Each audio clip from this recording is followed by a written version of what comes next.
નમસ્કાર નમસ્કાર નમસ્કાર નમસ્કાર વિદ્યાર્થી મિત્રો, કેમ છો? મજામાં?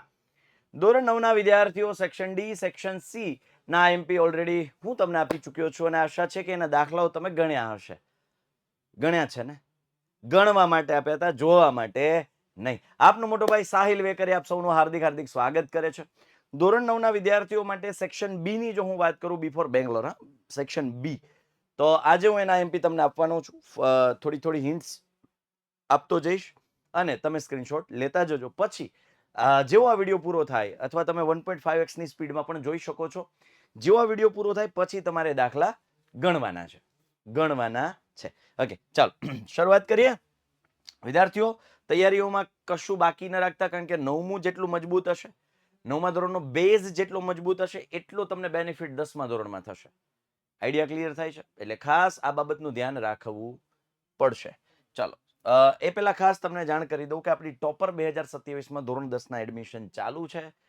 તો ખાસ તમે કોન્ટેક્ટ કરી શકો છો. 9924455400 તમને પૂરેપૂરી માહિતી મળશે. 9924455400. બરાબર, ચાલો ડન. નેક્સ્ટ, ચેપ્ટર નંબર 1 ના આ એમપી છે. પી ના છેદમાં ક્યુ સ્વરૂપમાં દર્શાવો, એટલે જેટલા આંકડા પર લીટો એટલા મીંડાવાળી સંખ્યા વડે ગુણવાનું. 10x બરાબર 4.7 થશે, હે ને? અને પછી 4.7 માંથી 0.47 છે એ બાદ કરી નાખવાના, એટલે કાઇન્ડ ઓફ જવાબ મળી જશે તમને. સેમ વસ્તુ 0.6 એટલે 10x બરાબર 6, 10 માંથી પેલો 9x થશે, 6 માંથી 1x થશે, તો સોરી 6 માંથી 0.6, એ રીતે આખી પ્રોસિજર જવાબ આવશે. ચાલો, હે ને? 6.66666 આવશે અને 4.7777. ચાલો, રેડી? આપેલ સંખ્યાઓનું છેદનું સમ્મેયકરણ કરો, એટલે √3 પ્લસ √5 વડે ઉપર નીચે ગુણી નાખવાનું. 2 પ્લસ √3 છે તો 2 માઇનસ √3 વડે ઉપર નીચે ગુણી નાખવાનું. સમ્મેયકરણનો એક દાખલો હોય જ છે. સમ્મેયકરણ વાર્ષિકમાં એક દાખલો. ચાલો સ્ક્રીનશોટ લઈ લો બેટા. નેક્સ્ટ, યોગ્ય નિત્યસમનો ઉપયોગ કરીને વિસ્તરણ કરો.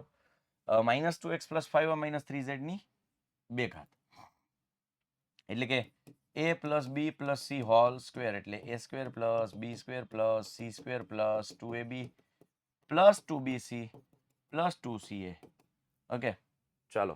સો એ દાખલો ઘનનું વિસ્તરણ છે. a + b હોલ ઘન બરાબર a ઘન, એ માઇનસ છે, -b ઘન -3ab કૌંસમાં a - b. ઓકે, ચાલો રેડી. સૂત્ર ઉપયોગ કરી નાખવાનો. અહીંયા a² - b² છે, તો a + b a - b સૂત્ર લગાડવાનું.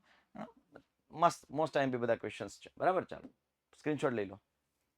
ક્લિયર? ત્રીજા ચેપ્ટરમાંથી જનરલી બિંદુઓ આપે અને તમને એનું સ્થાન ક્યાં છે એ પૂછે. અને બિંદુઓ આપે અને તમને સ્થાન અથવા કયા ચરણમાં કયા અક્ષ પર છે એ પૂછે. -3 5 એક્સિયમ -વાયયામ 5 એટલે સેકન્ડ, એક્સિયમ + વાયયામ માઇનસ એટલે ફોર્થ ચરણમાં હોય, એક્સિયમ 2 વાયયામ 0 એટલે એક્સ અક્ષ પર હોય, બંને માઇનસ છે તો થર્ડ ચરણમાં હોય, હે ને? ચાલો, ત્રીજા ચરણમાં હોય. તો આ રીતે તમને પૂછી શકે. 2 માર્કની અંદર 4 બિંદુ આપીને તમને સવાલ પૂછી શકે. ચાલો, ત્યારબાદ 2x બરાબર 5 ના 4, અથવા તો તમને સમીકરણ આમ પણ આપે 3x - 2y બરાબર 4 ના 4 ભિન્ન ઉકેલો. 4 ભિન્ન ઉકેલો ફિક્સ છે ભાઈ. 4 ભિન્ન ઉકેલો ફિક્સ એ આવે જ છે, હને? સો યસ, આ પ્રકારનો દાખલો 4 ઉકેલ શોધવાનો. કોઈ પણ એક ચલને કરતા બનાવી, જેનો વારો નથી એવો એને કિંમત મૂકી દેવાની વારાફરતી. 0 1 2 3 4. પાંચમા ચેપ્ટરમાંથી આ મોસ્ટ આઈએમપી છે, હે ને? AC બરાબર BD હોય તો AB બરાબર CD કરો ને બે બાજુથી BC બાદ કરી નાખવાના, એટલે આપણું કામ થઈ જશે. બહુ સિમ્પલ દાખલો છે, બહુ જ સિમ્પલ દાખલો છે, એકદમ રાપચીક. ચાલો, હે AC અને BD, તો AC બરાબર શું છે? AB + BC. BD બરાબર શું છે? BC + CD, હે ને? AC શું છે? તો કે AB + BC, અને BD શું છે? તો કે BC + CD. બંને બાજુથી BC બાદ કરી, અથવા તો BC ગયા, સીધું જ અહીંથી જ સરખામાંથી સરખું બાદ કરતા પરિણામ સરખા મળે, હે ને? યાદ આવ્યું ને? એટલે બંને બાજુથી BC બાદ કરતા, એટલે આ સરખા છે, એમાંથી આ સરખું બાદ કરીએ તો પરિણામ સરખા મળે. સરખામાંથી સરખું બાદ કરો, પરિણામ સરખા મળે. ચાલો આ રીતે આપણે લોજિક લગાડવાનું છે. એટલે 5મા ચેપ્ટરમાંથી આ એક દાખલો જ આઈએમપી ખરો. ત્યારબાદ છઠ્ઠામાંથી ભાઈ આ બેયનો સરવાળો થઈને 70 આપ્યો છે, એમાં આ પાછું 40 આપ્યું છે, સોરી હા બીઓડી આ 40 આપ્યું છે, આ બેયનો સરવાળો થઈને 70 છે, એમાં આ 40 થાય કારણ કે અભિકોણ, તો આ 30 થાય, આ 30 થાય, 40 30 70 એટલે આ તમને થાય 110 કારણ કે આ રૈખિક જોડ છે અથવા તો સરળ કોણ છે, એમાંથી આ ત્રણેયનો 180 થાય. આ બે 70 હોય તો આ 110 અને એનું વિપરીત કોણ કરું એટલે વિપરીત COE છે 250 મળશે. યાદ આવી ગયું તમને? 280 નહીં 250. ચાલો y જેમ z બરાબર 3 જેમ 7 જેમ આવે ત્યાં મેં તમને કીધું છે 3m અને 7m. એમ શું કામ લગાવ્યો? કારણ કે અહીંયા x ઓલરેડી છે, તો આમાં x લગાવશો તો કન્ફ્યુઝન થશે, એટલે કોઈ બીજો લેટર આપણે ચોંટાડ્યો ગુણોત્તર તરીકે, એક ફિક્સ આંકડા તરીકે, અચળ તરીકે, કે જે એની સાથે ગુણાયેલો હશે. ચલો એટલે x y જેમ z આપ્યું છે એટલે 3m, આ છે 7m. હવે આ z બને છે એટલે આ પણ 7m થશે. આ બે પાછો c બને છે એટલે અંતઃકોણ 7m + 3m બરાબર 180. 7 ને 3 10m, 10 સામેની સાઈડ એટલે m બરાબર 18. અને એમાં x પૂછ્યું છે, x 7m, 18 + 7 124 જવાબ આવે. દાખલો પૂરો. જો હું તમને હિન્ટ આપીને તાજો કરાવું છું દાખલો કેમ ગણવાનો છે, બાકી એકચ્યુઅલ સ્ટેપ્સ તો ઓલરેડી તમે આખું વર્ષ ભણ્યા છો. ચાલો ત્યારબાદ ખાસ વિદ્યાર્થીઓ તમારા માટે હેતુલક્ષીમાં પ્રહાર કરીને એક પીડીએફ બનાવી છે, માત્ર ને માત્ર 59માં. હેતુલક્ષીમાં એક પીડીએફ 59માં. મેથેમેટિક્સની તમે પીડીએફની વાત કરો તો મસ્ત ક્વેશ્ચન આઈએમપી કે જે એમસીક્યુ છે પૂછાવાના ચાન્સીસ બોર્ડના વાર્ષિક પરીક્ષામાં હાઈ છે. અને બીજું પરીક્ષાનો તો ફાયદો ખરો જ, પણ તમારા 10માના માટે જે 9માના જે કન્સેપ્ટ છે, જે પાયો છે, જે લોજિક્સ છે, એ મજબૂત કરવા માટે આ પીડીએફ બનાવી છે. એટલે ખાસ આ પીડીએફ ડાઉનલોડ કરજો, નીચે લિંક આપી છે. બરાબર. સાથે સાથે આપણે વાર્ષિક પરીક્ષાના પેપર સેટ અને એના સોલ્યુશન પણ બનાવેલા છે. એટલે એના માટે ખાસ તમારે જો નંબર છે એ અહીં આપ્યો છે 97 12 44 45 48 અથવા 49, 2 નંબર છે. એમાં તમે કોન્ટેક્ટ કરી 9માનો પેપર સેટ અને સોલ્યુશન એ તમારા ઘર બેઠા મંગાવી શકો છો. એક્સપર્ટ ફેકલ્ટીઝની ટીમ દ્વારા બનાવેલો છે. ચાલો અને બીજું અત્યારે જે ચેનલમાં વિડીયો જોઈ રહ્યા છો એને જરા સબસ્ક્રાઇબ કરી દો, કલે જાઓ ભૂલી જાઓ છો તમે, અને વિડીયોને લાઈક કરી દો. ચાલો 7મું ચેપ્ટર 7 સ્ટાર દાખલો. ખૂણો a બરાબર 90, ab બરાબર 80 હોય તેવો કાટકોણ ત્રિકોણ હોય તો b બરાબર 45, c બરાબર 45, કારણ કે સમાન બાજુની સામેના ખૂણા સરખા હોય. abc માં a નો દ્વિભાજક, આ બે ખૂણા સરખા છે, આ લંબ છે, તો ખૂણો બાજુ ખૂણો ખૂબાખૂ પરથી આ બે ત્રિકોણો એકરૂપ થઈ જાય. બે ત્રિકોણો એકરૂપ હોય તો અનુરૂપ બાજુ સીપીસીટી પ્રમાણે આ બે સરખી થઈ જાય, એટલે કહી દેવાનું કે એબીસી સમદ્વિ બાજુ. સાવ સહેલો દાખલો છે, એકદમ લલ્લુ પપ્પુ, યુ નો લલ્લુ પપ્પુ દાખલો. ચાલો ડન છે, ઓલ ક્લિયર. નેક્સ્ટ આગળ વધીએ. ચતુષ્કોણ એબીસીડી માં એસી બરાબર એડી અને એબી એ નો દ્વિભાજક છે. આ દ્વિભાજક છે, આ સમાન છે, આ સામાન્ય બાજુ છે. બાજુ ખૂણો બાજુ, બાજુ ખૂણો બાજુ. કઈ શરત લાગશે અહીંયા? બાખુબા બેયને એકરૂપ કહી દો, બે એકરૂપ કહી દો, પછી આ સીપીસીટી મુજબ આ બાજુ સરખી થઈ જાય. એ જ કીધું છે ને બીડી અને બીસી. બીસી અને બીડી વિશે શું કહેશો? તો કે ઈ બે હરખી થાય, કલે જાઓ એમ, બાખુબા શરત પરથી. બહુ સહેલા દાખલાઓ છે, તમે જો લોજિક સરખું સમજો ને તો. આ મોસ્ટ આઈએમપી ભાઈ 7 સ્ટાર દાખલો છે તમારા વાર્ષિક પરીક્ષા માટે. 60 ને 30 90, આ કેટલા થયા? 90. એના કરતા આ કેટલું હોય? અડધું. વર્તુળની ચાપ કેન્દ્ર આગળ આંતરેલા ખૂણાનું માપ એ અન્ય ભાગ પણ આંતરેલા ખૂણાના માપ કરતા બમણું હોય છે. અન્ય ભાગ કરતા ડબલ હોય તો આના કરતા આ અડધું હોય, એટલે આ 90 હોય તો આ 45 હોય. ઈઝી છે. ત્યારબાદ સાબિત દાખલો છે કે એબીસીડી ચક્રીય ચતુષ્કોણ છે, એસી તથા બીડી તેના વિકર્ણો છે. જો ડીબીસી 55, ડીબીસી આ 55 છે, ઓકે આ 55 છે. બીએસી 45 છે, બીએસી ઓકે આ 45 છે, ઠીક છે, વેરી ગુડ.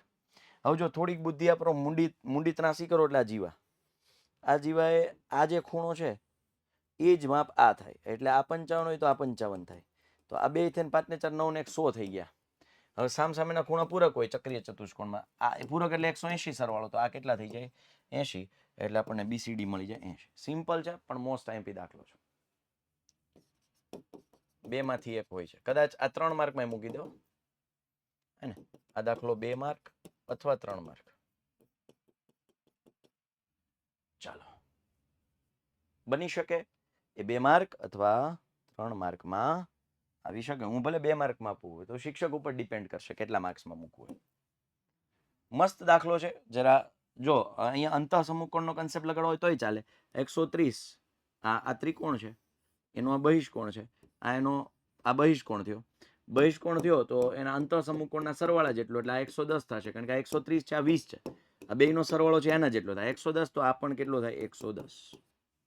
અથવા તમે રેખિક જોડનો કન્સેપ્ટ લગાવો તો આ 50 થાય, 50 ને 20 70, તો ત્રણેય ખૂણાનો સરવાળો 180, એ પરથી 110. એક જ વૃત્તખંડના ખૂણા સરખા થાય એટલે આ 110. બે રીતે દાખલો ગણી શકાય.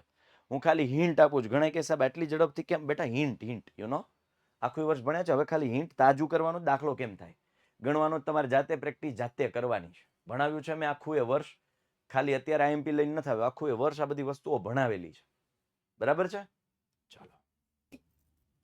યસ, ખાસ વિદ્યાયાત્રા હમણાં જ 18 માર્ચ પછી અમે સમગ્ર ગુજરાતના વિદ્યાર્થીઓને મળવા નીકળીશું. એટલે જે તે શહેરોના વિદ્યાર્થીઓએ ખાસ આ વિદ્યાયાત્રાનું ફોર્મ ભરજો અને તમે પણ તે દિવસે મળવા આવજો, કારણ કે ઓલમોસ્ટ રજાઓ છે. રજાના દિવસોમાં અમે જે તે સ્થળે આવવાના છીએ.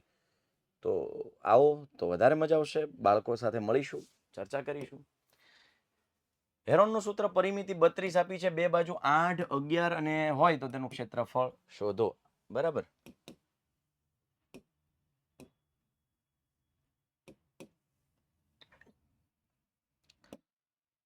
ત્રીજી બાજુ 32 આપી છે, 11 ને 19 ને 13 સેન્ટીમીટર આ મળશે.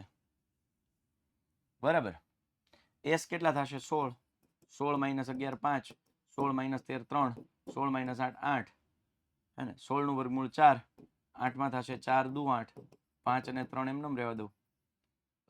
4 નું વર્ગમૂળ 2, 5 તેરી 15 દુ ને 30, એટલે જવાબ આવે 8 વર્ગમૂળમાં 30 સેન્ટીમીટર સ્ક્વેર. ચાલો, રેડી? ક્લિયર છે બેટા? All set?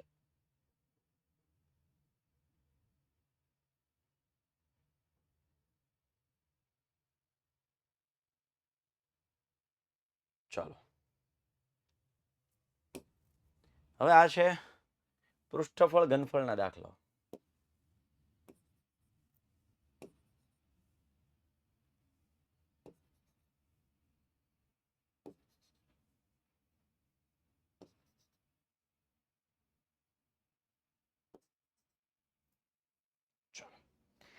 બે માર્ક, 3 માર્ક, આ 3 માર્કમાં પણ આવી શકે. હું તો અહીંયા 2 માર્કમાં આપ્યું તો જરૂરી નથી કે ભાઈ ઘણા શિક્ષકો આને 3 માર્કમાં મૂકી દે. ગોળાકાર દવાની કેપ્સ્યુલનો વ્યાસ, વક્ર સપાટી, ગોળાકાર માટેની વક્ર સપાટી એટલે 4πr² સૂત્ર લગાડવાનું.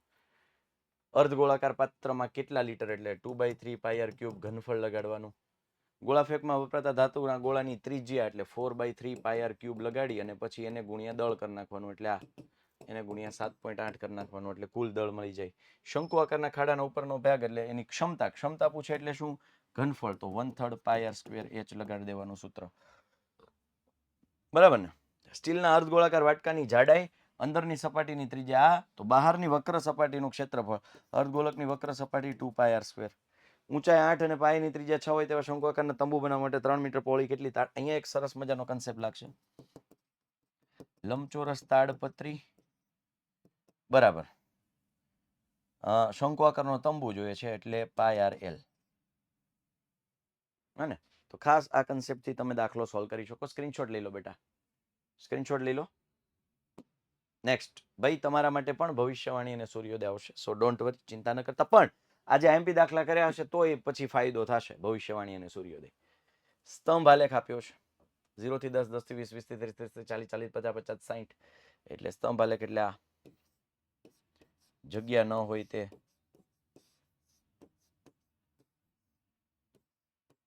બરાબર. ચાલો, હવે તમને એમ થશે કે 2 માર્કમાં આવી જાય. હા બેટા, 2 માર્કમાં આપ આવી જાય. આવો તૈયાર આપ્યો હોય અને એના નીચેથી સવાલ પૂછ્યા હોય તો આ 2 માર્કમાં આ ક્વેશ્ચન આવી શકે. હા, આલેખ રજૂ કરો એ કદાચ 2 ન આવે, 3 કે 4 માં આવે, પણ આ ક્વેશ્ચન 2 માર્કમાં આવી શકે. તૈયારી પૂરેપૂરી રાખવાની, જોરદાર, ધારદાર, મજેદાર. વિદ્યાર્થીઓ ખાસ યસ, આ હતું સેક્શન બી ના આઈએમપી. આશા છે કે તમને જે સેક્શન ડી, સી આપેલા છે એ તૈયાર થઈ ગયા છે. જો નથી થયા તો તૈયાર કરી લો. જો વિડીયો જ નથી જોયો તો વિડીયો જોઈ લો. પણ તમારા માટે ખાસ આ આઈએમપી ક્વેશ્ચન્સ છે કે જેનાથી તમારું 9મા ધોરણના ગણિતની વાર્ષિક પરીક્ષા છે એ ખૂબ સારી જશે. આશા છે કે હું તમને ખૂબ સારી રીતે મદદરૂપ થઈ રહ્યો છું. જો તમને એવું લાગતું હોય કે સાહિલ સર છે એ ગણિતને સરળ બનાવવા માટે કામ કરી રહ્યા છે તો નીચે કમેન્ટમાં તમારો અભિપ્રાય મને જરૂરથી આપજો. સાથે આ સેક્શન બી ના આઈએમપી અહીંયા વાઇન્ડ અપ કરું છું. આપનો મોટો ભાઈ સાહિલ વેકરિયા વચ્ચેથી રજા લઈ રહ્યો છે. બાય, ટેક કેર, જય હિન્દ, જય ભારત, ભારત માતા કી જય, વંદે માતરમ, જય જય ગરવી ગુજરાત, જય હિન્દ, જય ગણિત.